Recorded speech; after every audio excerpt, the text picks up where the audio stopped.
Hello all, welcome back to my channel. Thank you, ತುಂಬ ಜನ subscribe ಮಾಡಿದ್ದೀರಾ. ಹೀಗೆ ಸಪೋರ್ಟ್ ಮಾಡಿ, ಕಮೆಂಟ್ ಮಾಡಿ ಏನಾದರೂ ಚೇಂಜಸ್ ಇದ್ದರೆ. ಇವತ್ತು ನಾನು ಜಾಬ್ ವೇಕೆನ್ಸಿ ಬಗ್ಗೆ ಹೇಳೋಣ ಅಂತಿದ್ದೀನಿ.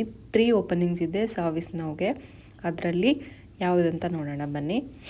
ಫಸ್ಟ್ ಒನ್ ಬಂದ್ಬಿಟ್ಟು ಸರ್ವಿಸ್ ನೌ ಡೆವಲಪರ್. ಇದರಲ್ಲಿ ಎಕ್ಸ್ಪೀರಿಯನ್ಸ್ 6.5 to 10 years ಕೇಳಿದ್ದಾರೆ.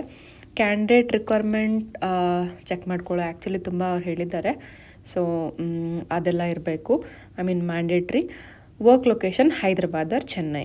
Again we have one more opening. Service now administrator. Experience same 6.5 to 10 years ಇದೆ. ಕ್ಯಾಂಡಿಡೇಟ್ ರಿಕ್ವೈರ್ಮೆಂಟ್ ಮೆನ್ಷನ್ ಮಾಡಿರೋ ಥರನೇ ಅವರು ರಿಕ್ವೈರ್ಮೆಂಟ್ನ ಕೇಳ್ತಾರೆ. ಅಗೇನ್ ವರ್ಕ್ ಲೊಕೇಶನ್ ಹೈದ್ರಾಬಾದ್ ಚೆನ್ನೈಗೆ ಇರುತ್ತೆ. ಸೊ ನಮಗೆ ಇನ್ನೂ ಒಂದಿದೆ ಸರ್ವಿಸ್ ನೌ ಡೆವಲಪರ್ ಅಂತ ಹೇಳಿ ಇದೆ. ಇದು 3rd ಓಪನಿಂಗ್ ಸರ್ವಿಸ್ ನೌವಲ್ಲಿ. ಸೇಮ್ 6.5 to 10 years ಇದೆ. ಕ್ಯಾಂಡಿಡೇಟ್ ರಿಕ್ವೈರ್ಮೆಂಟ್ ಮತ್ತು ಮೆನ್ಷನ್ ಮಾಡಿದ್ದಾರೆ ಅವರು. ವರ್ಕ್ ಲೊಕೇಶನ್ ಹೈದ್ರಾಬಾದ್ ಚೆನ್ನೈ ಇರುತ್ತೆ. ನಿಮಗೆ ಬ್ಯಾಂಗ್ಳೂರೆಲ್ಲ ಬೇಕು ಅಂತಂದರೆ ಬಿಕಾಸ್ ಅವರು ಮುಂಚೆನೇ ಮೆನ್ಷನ್ ಮಾಡಿಬಿಟ್ಟಿರ್ತಾರೆ ಯಾವುದು ವರ್ಕ್ ಲೊಕೇಶನ್ ಅಂತ ಹೇಳಿ ಅಂತ. ಇದು 3 ಓಪನಿಂಗ್ಸ್ ಇದೆ. ನೋಡಿ, ಯಾರಾದರೂ ಸರ್ವಿಸ್ನವರಿದ್ದರೆ ನನಗೆ ರೆಸ್ಯೂಮ್ನ ಕಳಿಸ್ಕೊಡಿ, ನಾನು ನಿಮಗೆ ರೆಫರ್ ಮಾಡ್ತೀನಿ. ಹೇಗಂತ ಕಮೆಂಟ್ ಮಾಡಿ ತಿಳಿಸ್ತೀನಿ. Thank you all, thanks for your support. Bye bye, have a nice day.